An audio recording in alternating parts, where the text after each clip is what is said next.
David had never imagined that his peacekeeping mission would take him to a world so different from Earth. A part of him had expected something close to what he had seen in the movies: flying ships, bright lights, and alien creatures that spoke in strange languages. But nothing had prepared him for this.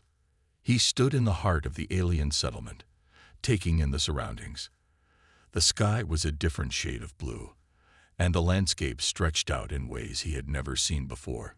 Alien architecture rose in the distance, strange, flowing buildings that looked like something out of a dream.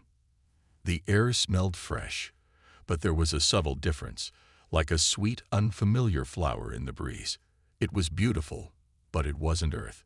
David was here as part of an intergalactic peacekeeping mission. His job was simple: to establish friendly relations between Earth and the new planets they had discovered. But he had no idea what kind of customs and traditions he would encounter. As he walked through the settlement, an alien ambassador approached him. She was tall, with skin that shimmered in the sunlight, a pale color that David couldn't quite place. She smiled warmly, but there was a hint of hesitation in her eyes. "You are most welcome here, human," she said, her voice soft but clear. David smiled back, trying to hide his nervousness. He had trained for this moment, but the reality was different. He didn't want to make any mistakes. "Thank you.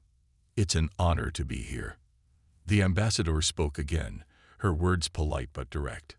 "There is one tradition we must follow with our guests. It is customary to share a space, a bed, as part of our greeting. It will help you understand our culture better." David blinked, confused. Share a bed. The idea felt strange to him, but he didn't want to offend them by questioning their customs. It seemed important to them, after all. "I see. And who exactly will I be sharing the bed with?" A moment passed before the ambassador spoke again. "With one of our women," she said, as if it was the most natural thing in the world. "Her name is Amara. She is an esteemed member of our community, and she will help you understand our ways." David felt his heart race. This was nothing like he had expected. The idea of sharing a bed with a complete stranger, let alone an alien, made him feel uneasy. But he knew that in diplomacy, compromise was necessary. He took a deep breath and nodded. "I'll follow your customs," he said, trying to sound confident. "It's just a part of the experience, right?" The ambassador smiled, though there was still that uncertain glimmer in her eyes. "Indeed, it is part of our tradition. You will learn much from it." David had no idea what to expect, but as the ambassador led him to the chamber where he would meet Amara, he couldn't shake the feeling that this tradition was far more complex than he could imagine. What had he just agreed to?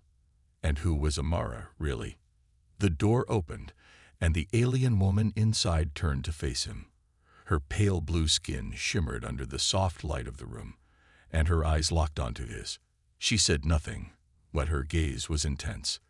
The air between them seemed to thicken, and for the first time since arriving on this strange planet, David felt truly out of place. David felt a knot tighten in his stomach as he stood in the doorway, looking into the room where he would spend his first night on this alien world. The soft glow of strange lights illuminated the space, casting long shadows across the walls. The bed in the center was large and covered with a thin, silken blanket that shimmered in the light. It was nothing like what David had back home, but it was the least of his concerns now. Amara, the alien woman he was to share the bed with, was sitting on the edge. She looked calm, her eyes focused on the floor, her expression unreadable. Her pale blue skin seemed to glow faintly, and her long hair, dark against her light complexion, flowed down her back like liquid silk.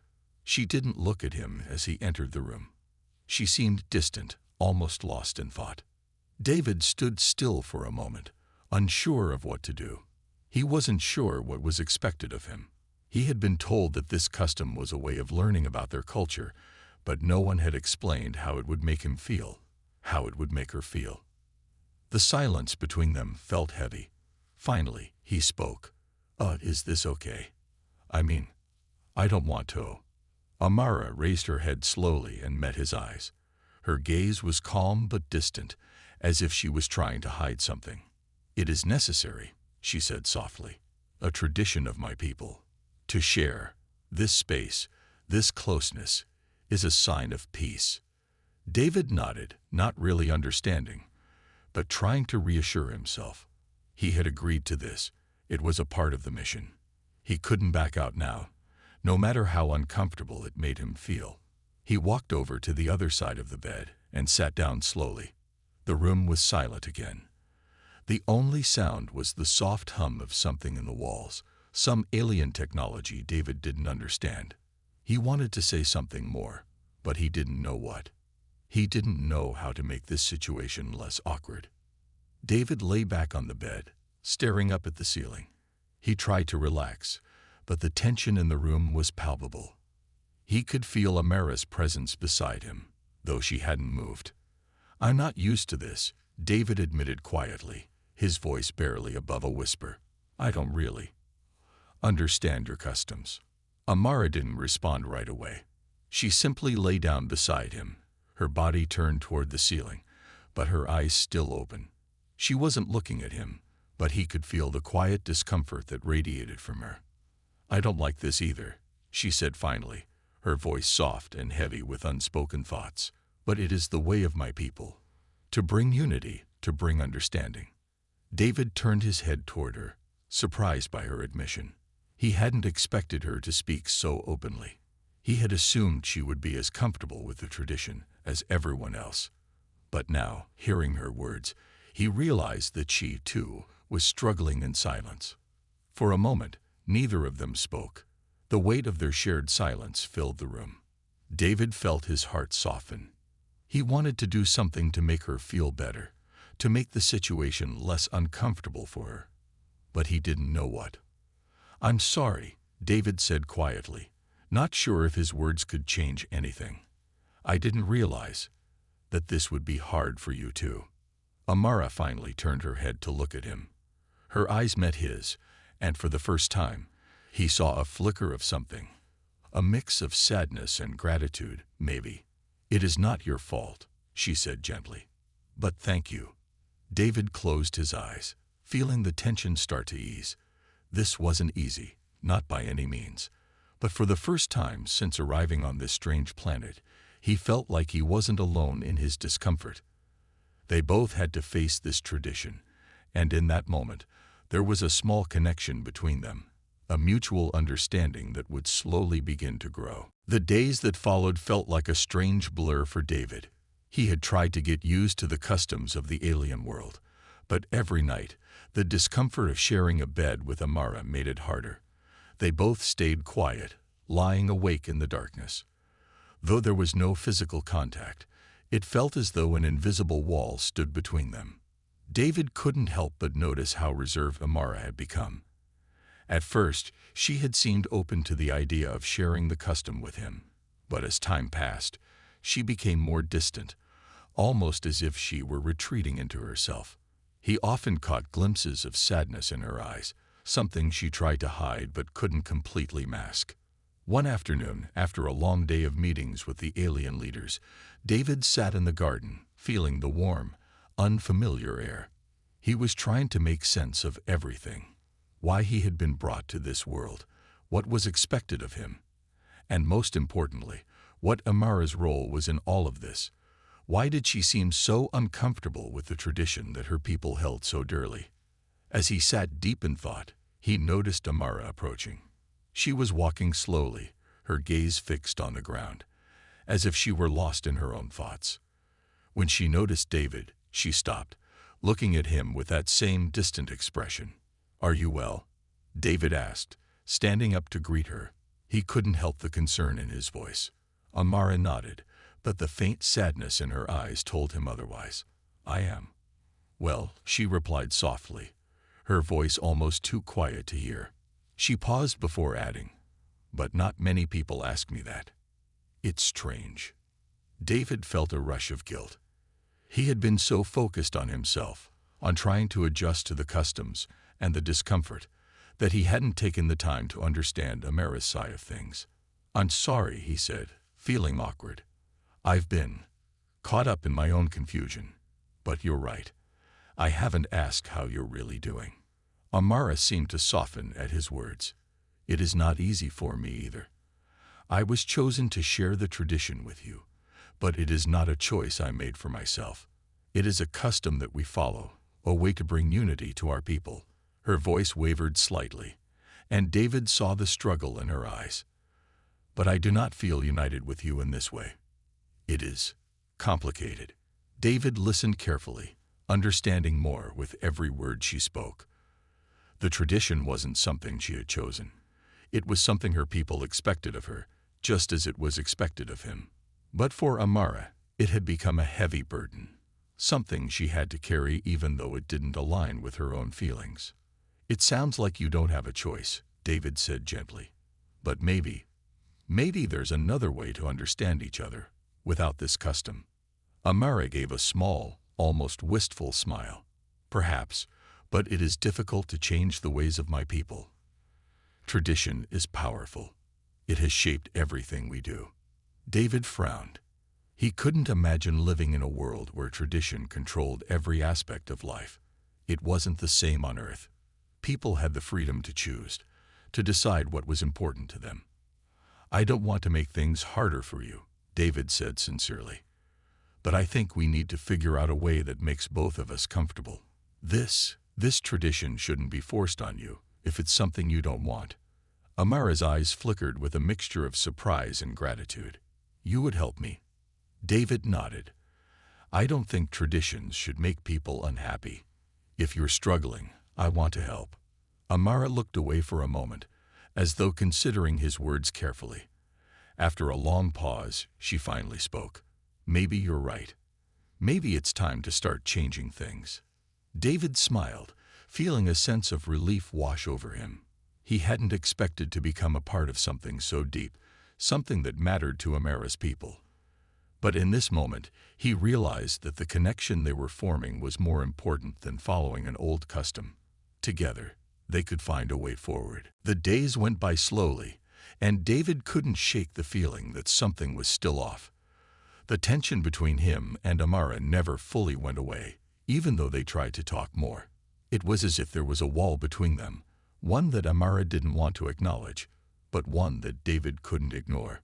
One evening after dinner, David decided he couldn't keep waiting for Amara to open up on her own. He had to ask her directly about what was bothering her.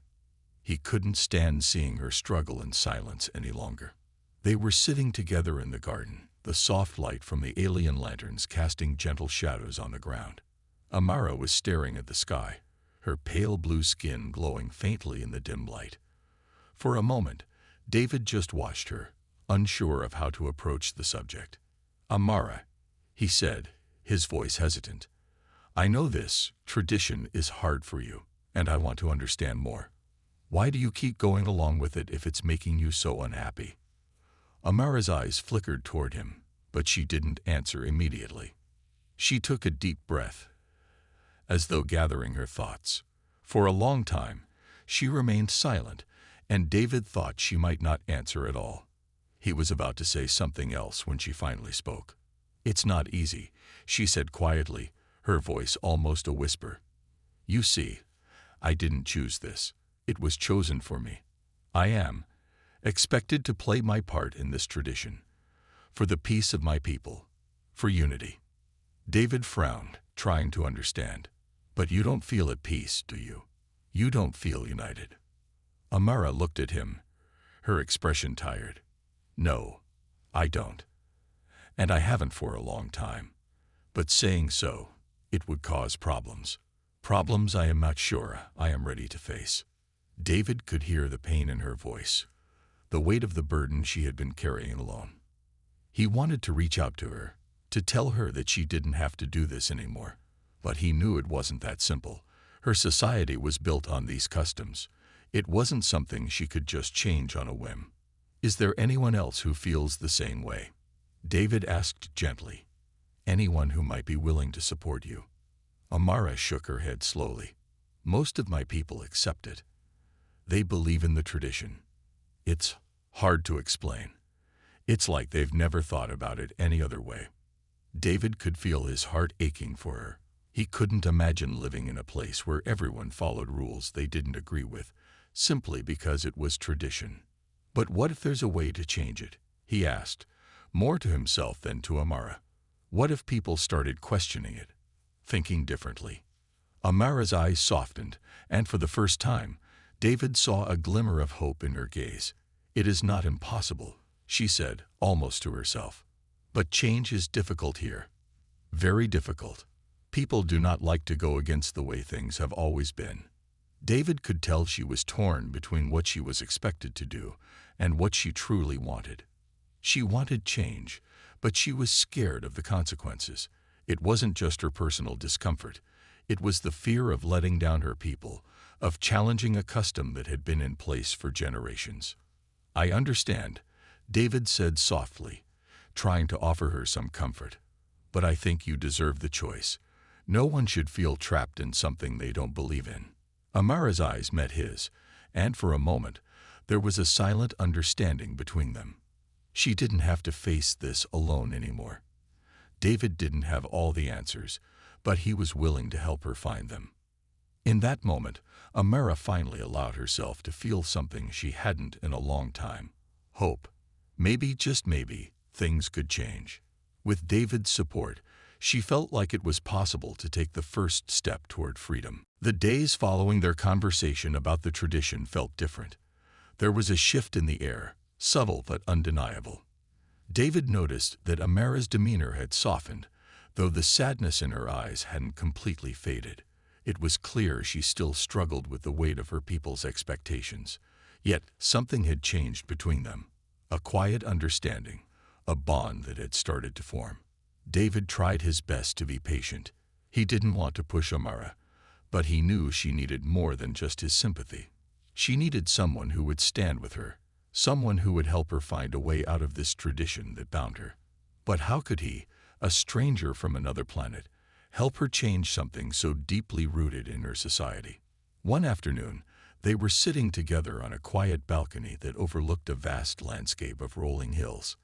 The sky above was a soft shade of lavender, and the gentle hum of distant alien machines filled the air. Amara was beside him, her eyes distant as usual, but today she seemed less withdrawn. She had opened up to him more in the past few days than she had in the weeks since he arrived, and David felt a small sense of victory. "You've been quieter than usual," David said softly, breaking the silence. "Is everything okay?" Amara glanced at him, a slight frown crossing her face. "I have been thinking," she said, her voice almost hesitant. "I've been thinking about what you said, about change, and about the future." David felt a spark of hope. "What have you been thinking?" She hesitated, her fingers tracing the edge of the balcony railing. "Maybe you're right. Maybe I don't have to follow this tradition if it makes me miserable. Maybe it's time for me to take control of my life. But it's not so simple, David. It's not just about me. It's about my people. And I don't know if I'm ready to face their judgment." David reached over, placing a hand gently on hers. The contact was small, but it felt meaningful, a sign of the trust they were starting to build. "You don't have to face it alone. I'll be here for you." Amara looked at him, her eyes searching his face, as though trying to gauge his sincerity. After a moment, she gave a small nod, her lips curving into a faint, bittersweet smile. "Thank you. I don't know why I'm telling you all of this. I've never opened up to anyone like this before." David smiled back, his heart lifting a little. "Maybe because I'm not just a stranger. I want to understand you, Amara. I'm not here to judge you or your people. I just want to help." Amara was silent for a moment, her gaze lost in the vast landscape ahead. "You're the first person to ever make me feel like I have a choice. That's a rare feeling in my world. Most of us don't have a voice when it comes to traditions. We're just expected to follow them."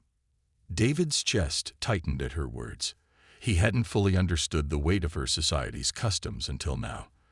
They weren't just traditions. They were rules that shaped every aspect of their lives, and those who dared question them were often cast aside. It was a hard, rigid system, one that left no room for personal freedom. "I know it's difficult," David said gently, "but you're stronger than you think. I believe you can make a difference, Amara. Maybe it won't happen overnight, but you can start by making the choice that feels right for you." For the first time, Amara's eyes brightened with something other than sadness. It was hope flickering in her gaze. "You really believe that?" she asked softly. "I do," David replied without hesitation. "You deserve the chance to live a life that makes you happy, just like everyone else." They sat in silence for a while, the quiet of the world around them matching the peaceful moment between them.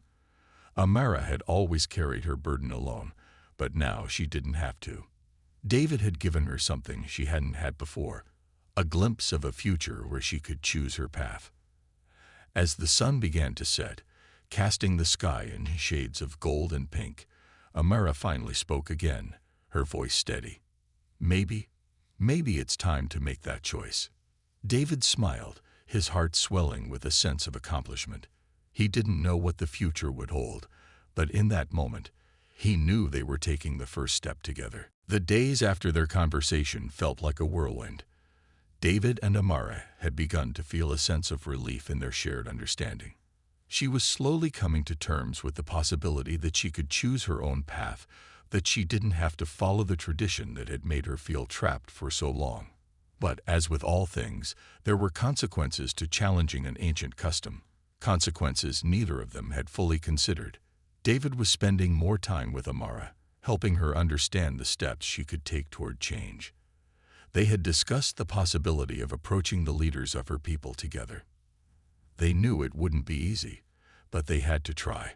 Amara's courage was growing, but it was still a fragile thing, easily broken by the pressure of her people's expectations. One afternoon, Amara called David to meet her in the courtyard. The tension in the air was heavy, and when he arrived, he found her standing alone, her hands clenched at her sides. Her usual calm demeanor was gone, replaced by a visible anxiety that made David's heart race. "What's wrong?" he asked immediately, his voice filled with concern. Amara turned to face him, her eyes filled with a mixture of fear and determination. "I've been called to a meeting with the council," she said, her voice trembling slightly. "They know I've been questioning the tradition, and they want to discuss it. But I'm afraid. I don't know if I'm ready for what comes next." David's stomach sank. He had known that standing up for what she believed in would have consequences, but he hadn't expected it to happen so quickly. The leaders of her people weren't known for being kind to those who challenged their customs. "You don't have to do this alone," David said firmly. "I'll be here with you. Whatever happens, we face it together." Amara gave a small, sad smile. "You don't understand. If I go into that meeting, I might lose everything. My family, my status, everything I've known. And if they reject me, I could be banished." David's heart ached for her. The stakes were higher than he had realized. This wasn't just about changing a tradition. It was about Amara's entire life, her place in her society.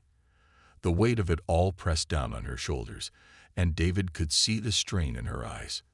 "I'm not going to let them do that to you," David said, his voice full of determination. "You deserve to be heard. You deserve to have a choice. I won't let them take that away from you." Amara looked at him, the fear still present in her eyes. But this time, there was something else there too, a glimmer of hope, the smallest spark of courage. "I don't know what will happen in that meeting, David," she said quietly, "but I want to try. I want to stand up for myself, even if it means losing everything." David placed a hand on her shoulder, offering what comfort he could. "You don't have to face this alone, Amara. We'll figure it out together." The next day, they arrived at the council chambers, a grand building filled with the leaders of her people. The air inside was heavy with authority, and the atmosphere was tense. Amara's hands shook slightly as she walked beside David, but she kept her head held high, her determination shining through despite the fear in her heart. The council members watched them silently as they entered the room. There was no welcome, no acknowledgement. Only cold, assessing gazes that made David's stomach twist with unease.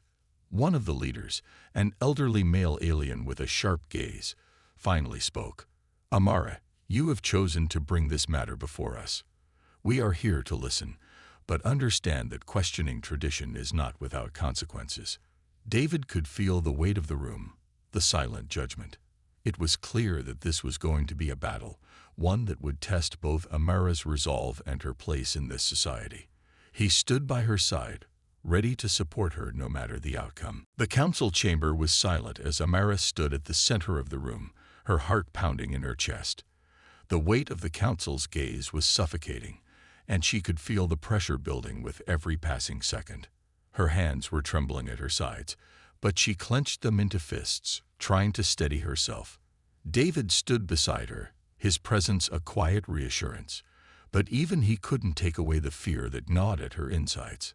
The elderly leader, a tall alien with a stern face, had spoken earlier, but Amara hadn't been able to focus on his words. She was too afraid of what might come next. She had asked for this moment, had insisted on it, but now that it was here, she wasn't sure if she was strong enough to face the consequences. Amara, the leader said again, his voice cold. You have come here to challenge the tradition that has served our people for generations.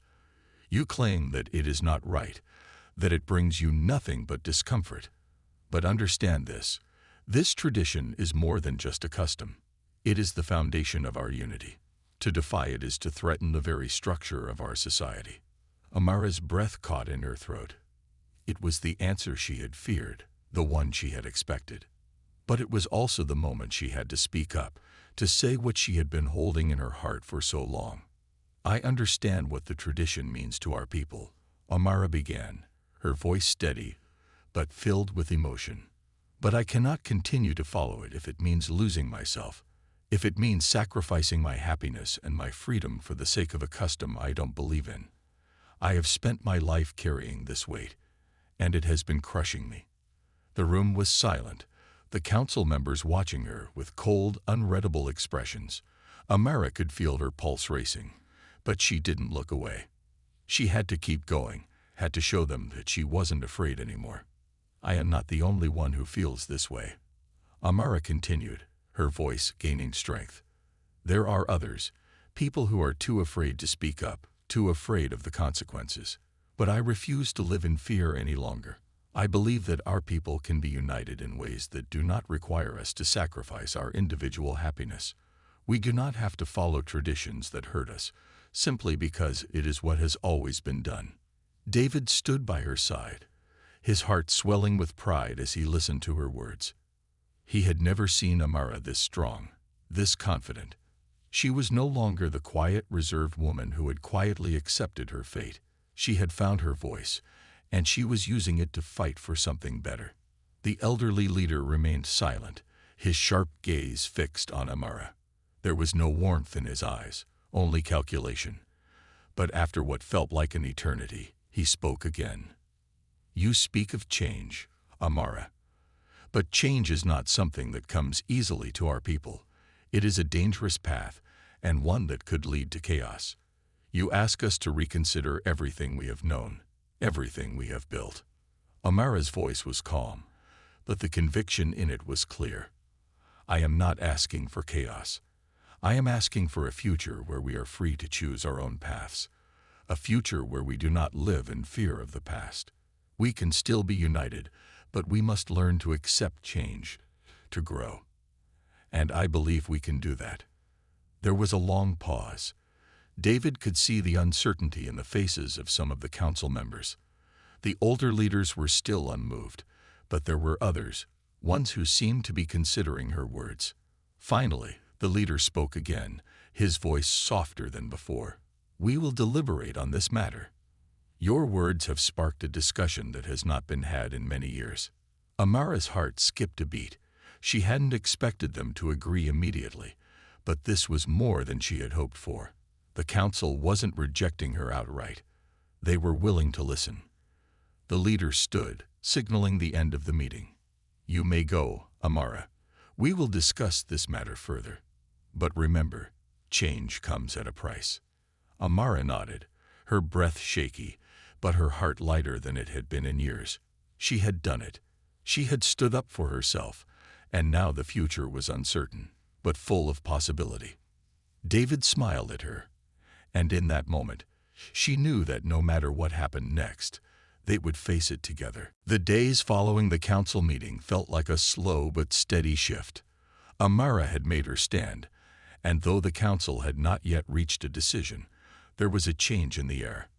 The weight of uncertainty that had hung over her for so long was now mixed with the promise of something new. It was a dangerous, thrilling feeling. For the first time, Amara could see a path forward that didn't lead to the same old traditions. David had been with her every step of the way, offering his support and listening to her when she needed to talk. He had never expected this to be easy, but seeing Amara change before his eyes was something he hadn't fully prepared for. She had gone from a woman trapped by her own culture to someone who had found her voice and was determined to use it. One afternoon, as they walked through the gardens, Amara seemed lost in thought, her gaze distant as she stared at the vibrant flowers around them. The sun was beginning to set, casting a warm, golden light over everything. The air was peaceful, but there was a quiet tension in the way Amara moved. "What are you thinking about?" David asked, his voice gentle. Amara stopped and turned to face him, a small smile playing on her lips. "I'm thinking about what comes next. The council will meet soon, and I don't know what to expect. I don't know if they'll agree with me or if they'll push me aside." David stepped closer, his expression serious. "Whatever happens, you've already done something incredible. You stood up for what you believe in. That's not easy, especially when everyone around you tells you to follow the rules." Amara nodded, but the uncertainty still lingered in her eyes. "But it's not just about me. It's about all of us. If I succeed, maybe others will start speaking up too. But if I fail, if they reject me, I'm not just losing my place in this society. I'm telling everyone that change isn't possible." David placed a hand on her shoulder, trying to reassure her. "No matter what happens, you've started something important. Change doesn't happen overnight, and it's never easy. But you're the one who started it. You've already made a difference." Amara looked at him, her gaze softening. She had always felt alone in her struggle, but now, with David beside her, the burden didn't feel as heavy. She didn't have to carry it alone anymore. Later that evening, Amara received word that the council had called her back for another meeting. This time, the decision would be made. She felt her heart race as the day approached. She wasn't sure if she was ready to face them again, but she knew that there was no turning back. David stayed close to her, as always, and when the time came, they entered the council chamber together. The room felt colder this time, the silence more oppressive. The council members were seated, their faces unreadable, but there was something different about the way they looked at Amara now. Some of them no longer seemed as cold, and their eyes weren't filled with judgment, but with something else, curiosity, maybe even doubt. The elderly leader, who had spoken most harshly against Amara's proposal, stood up first. "Amara," he said, his voice deep and measured, "you have challenged the very core of our traditions, but we have listened. We have considered your words, and now we are ready to make our decision." The room seemed to hold its breath as the leader paused, his eyes locking with Amara's. "We believe that it is time for change. We cannot ignore the truth in your words. The tradition you speak of has caused more harm than good. We will not force it upon you any longer." Amara's breath caught in her throat. She had done it. The change was happening. The leader continued, "But remember, change will not come easily. It will take time for our people to fully accept this. There will be those who will resist, but we are willing to take this first step toward a new future, a future where tradition and choice can coexist." A wave of relief washed over Amara, and for the first time in what felt like forever, she allowed herself to feel hope. She turned to David, her eyes filled with gratitude. David smiled back, his heart swelling with pride. They had done it. They had faced the unknown, and together They had changed everything. The days that followed the council's decision were filled with a strange mix of relief and uncertainty. Amara had expected a heavier burden to fall on her shoulders after the council's acceptance of her challenge, but instead there was a sense of possibility in the air. For the first time, she felt like she could breathe again. However, the reality of the council's decision had its challenges. Change, even the smallest kind, was never easy. Amara knew that many people in her society would not welcome the shift in tradition. There would be resistance, and not everyone would see it as a positive change. But at least now, there was a chance for something better, something more fair. David stood by her side through it all, never once wavering. He had been her rock, the person who believed in her when she couldn't believe in herself. He knew this journey wasn't over. They both knew that, while the council had agreed to the change, it was up to Amara, and everyone else, to make it a reality. One evening, as the two of them sat together in the garden, watching the sunset, Amara spoke. "I'm still scared," she admitted, her voice soft. "Even though the council agreed, I don't know how people will react. What if they don't accept the change? What if they push back even harder?" David turned toward her, his expression gentle. "It's okay to be scared. Change is always hard, especially when you're up against something so big. But you've already shown that you're brave. You've taken the hardest step, Amara. And you don't have to face the rest of this alone. We'll do it together." Amara smiled, her heart warming at his words. She had never felt this kind of support before, and it was something she never wanted to lose. She looked out at the horizon, the colors of the sunset filling the sky, and for the first time, she allowed herself to feel hope. "I'm not sure what will happen next, David," Amara said, her voice quiet but firm.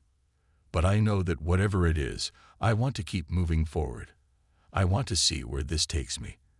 I want to be free to choose my own path." David nodded. "And I'll be with you every step of the way. Whatever happens, you've already changed everything. You've made it possible for everyone to have a choice, not just you. That's huge." Amara leaned back, her mind filled with a mixture of excitement and nervousness. She had made history, but now the real work was about to begin. She couldn't change a centuries-old tradition overnight, but she had taken the first step. And that was more than she could have ever imagined. The next few weeks were a whirlwind. The council began to introduce new guidelines, slowly and carefully, to allow more individual choice in their traditions. Amara's courage was making waves, and slowly, the people of her society began to question the traditions they had never thought to challenge. It wasn't easy, and there were moments when Amara doubted herself, but with David's support, she pushed forward. One afternoon, as they walked through the streets of the settlement, Amara felt a shift in the way people looked at her. There were no longer whispers behind her back or cold stares. Instead, there were looks of curiosity and even respect. She had started something, and while it was far from over, she knew that she had changed her world. As they walked together, Amara turned to David. "I never thought it would feel like this," she said softly. "Like I'm finally living, finally making my own choices. I feel free." David smiled and gave her a gentle nudge. "You are free. And this is only the beginning." Amara smiled back, her heart light with hope. There would still be challenges ahead, but for the first time, she knew that she had the strength to face them. With David by her side, she was ready to embrace whatever came next. The weeks after the council's decision passed in a blur of uncertainty and change. Amara had no idea what the future would hold, but one thing was certain: the world she had known, the traditions she had followed without question, were no longer the same. And she was no longer the same person who had once silently accepted her fate. The people in her community were slowly beginning to adjust. Some embraced the changes with open arms, eager for the opportunity to make their own choices. Others, however, resisted. They held on tightly to the old ways, fearing that any shift in tradition would lead to chaos. Amara knew this would take time, but she was prepared for the challenge. David had remained her steady support, never once letting her feel alone. He had been by her side through the darkest moments. And now, as the sun set on another day, she realized just how far they had come together. Amara stood in the garden one evening, gazing out at the horizon. The sky was painted with shades of orange and pink, and the breeze was warm against her skin. She had been reflecting on everything that had happened, the pain, the struggle, and the courage it had taken to stand up for what she believed in. She was still scared, but she was no longer paralyzed by fear. She had taken control of her life. David joined her, his footsteps quiet on the grass. He stood next to her, his presence comforting, as always. "You're thinking about the future, aren't you?" he asked, his voice soft. Amara nodded, her eyes focused on the setting sun. "I've never thought about the future like this before. I've always lived in the shadow of tradition, always feeling like I had no choice. But now, I realize that the future is unwritten. It's up to me, and it's up to all of us to decide what comes next." David smiled, his heart swelling with pride. "And you're not alone in this. You've already started something that can change everything, not just for you, but for everyone who comes after you." Amara turned to him, her gaze filled with gratitude. "I couldn't have done it without you. You believed in me when I couldn't believe in myself." David shook his head, a gentle laugh escaping his lips. "You always had it in you, Amara. I just helped you see it." Amara's heart warmed at his words. She had never realized how much one person's belief in her could change everything. David had been there for her, not just as a friend or a partner, but as someone who believed in her potential, even when she didn't see it herself. "Do you think people will really change?" Amara asked, a hint of doubt in her voice. "Will they accept the changes we've started?" David paused, considering her question carefully. Change doesn't happen overnight. People are afraid of the unknown. But the fact that you've started this conversation, that you've made it okay to question the old ways, that's a victory in itself. The rest will follow, even if it takes time. Amara took a deep breath, her mind finally at peace for the first time in a long while. She had fought for her future, and she had made a difference. No matter what came next, she knew she was ready. "There will be challenges," she said, her voice steady. "There will be resistance. But I won't back down. Not anymore."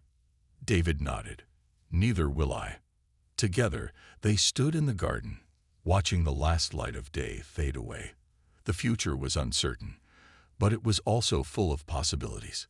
For the first time, Amara felt a deep sense of hope. She was no longer trapped by tradition. She was free to create her own future, and she would do it with the strength she had found in herself and the support of the one person who had always been by her side. As the stars began to twinkle in the sky above them, Amara and David knew that this was only the beginning of a new chapter, one that they would write together, no matter what the world had in store.